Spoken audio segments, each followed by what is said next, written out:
Minister, Brazil can't stop deforestation without help. Madrid, AP. Brazil can't stop deforestation in the Amazon without the help of rich countries, the country's environment minister said at the United Nations two-week climate change conference.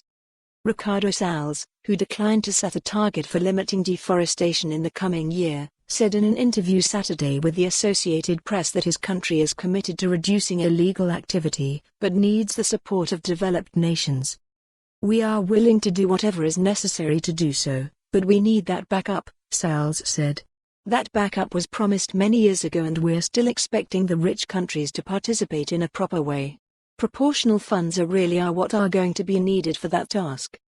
While participating in the climate conference known as 25 Colombian pesos, Salles is working to assure others of the environmental policies of Brazil's far-right president, Jair Bolsonaro. Bolsonaro has squabbled with some European leaders this year over his commitment to protecting the Amazon. He has worried environmental activists and others by criticizing Brazil's environment regulator and by calling for more development in the Amazon region. He also accused activists groups, without evidence, of having set fires in that region to undermine his administration. Deforestation in the 12 months through July reached the highest annual rate in 11 years.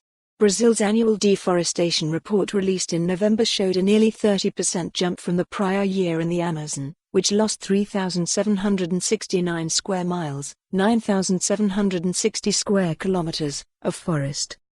Salles said developed nations should help Brazil on the basis of Article 6 of the Paris Agreement signed in 2015 on tackling the effects of climate change.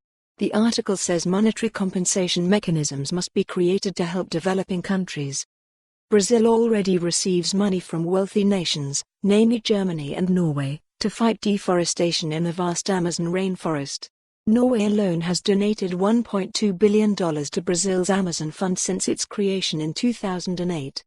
However, both European nations have suspended contributions, citing the continued deforestation and questioning whether the government wants to stop it. The Brazilian newspaper O Globo reported this past week that the fund's disbursements this year were the smallest since 2013 and said 0 projects were approved despite the fact the fund has 2.2 billion reais, $530 million, available. Salles in the past has questioned the fund's effectiveness. He said in the interview that Brazil is negotiating with the 2 European countries to restart the program. He said they exchanged draft documents, and he expects them to meet next week to discuss new terms of the fund. Brazil now has an appropriate approach on the problem of deforestation, Salles said. He said the government is for more on this story. Visit the news article link.